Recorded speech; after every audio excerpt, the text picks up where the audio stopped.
The next speaker is Deputy John Lyons. Deputy, you've 7 minutes or more if you want. Great. Okay. Thank you, Chair. I'm delighted to speak here tonight. If nothing else, to speak about, I suppose, an issue that that really needs to be resolved, and to be resolved as quickly as possible. I genuinely do want to thank the people in the opposition benches for bringing the private members forward. It's good to have the opportunity to speak about this particular issue in the House. I know lots of work is actually going on about advancing this issue outside of the chamber. I know that from the Minister. I know that from my own experience, like from when the Minister was a mere backbencher like myself, where we put together a bill, a private members' bill back in 2013, which has been advanced to second stage through the Senate, and I believe that the government's route of passage to address the issues of Section 37(1), the preferred option, I believe, from what you'd said last night, Minister, is to advance it through the bill that a number of my Labour Party colleagues, including myself, have put forward, and to make a number of amendments that would ensure that the legislation proposed, the amendment proposed, would be robust and would be correct.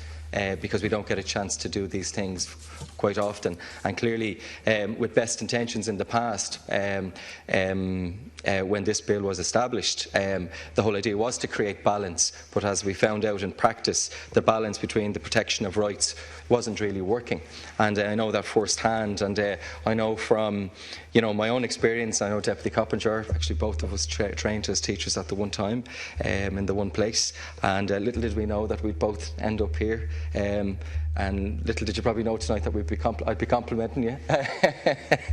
but I suppose one of the stories that came to my mind to do with real-life people who do feel the real-life effect of what we're talking about is Margaret and Roisin. Margaret and Roisin are two married teachers. They're civil partnered in Irish law until that legislation advances later on during the year. They were married in Canada. Myself and Minister, you were there as well at the launch for Teachers for Marriage, and they were two primary school teachers who have two lovely children whose names I can't remember, but I know it's a boy and a girl, and one is about 3 and the other is about 5.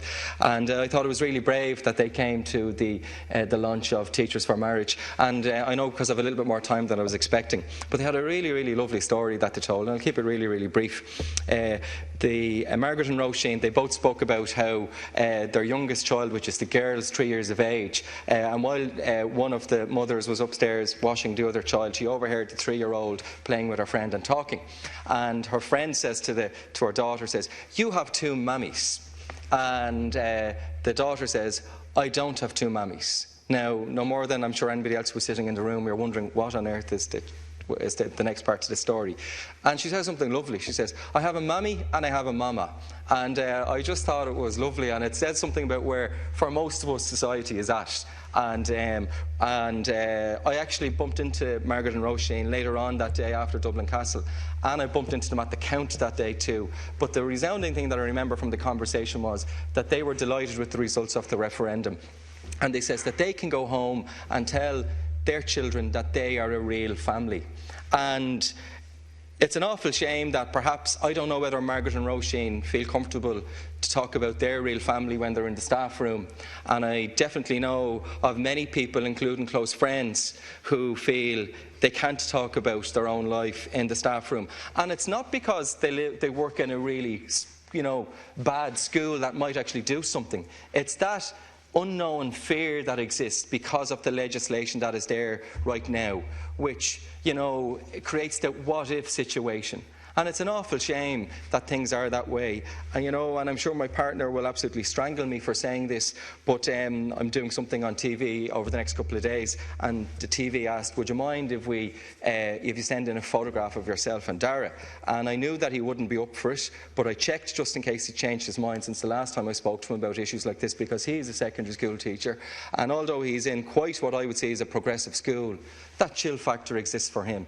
And is it an awful shame? It really is an awful shame, because we know society itself has moved on, and we saw that in the massive endorsement of Irish people who came out in gigantic numbers to endorse the type of Ireland that we actually, I think, actually have, but we got endorsed through, you know, a massive public vote back there on May 22nd, and when the votes were counted on the 23rd. But just to keep it simple, because I don't want to go on longer than I should, I genuinely believe, and this is just a fundamental belief I have as a person, that no person should ever live their life in the shadows of society. Whether that be at home, whether it be out in their community as they walk around the place, or whether that be in their workplace, whether it be in the staff room for many people that we're particularly talking about tonight, or at the nurses' station in the Mater Hospital, or a nursing home that you might work in, or anywhere else.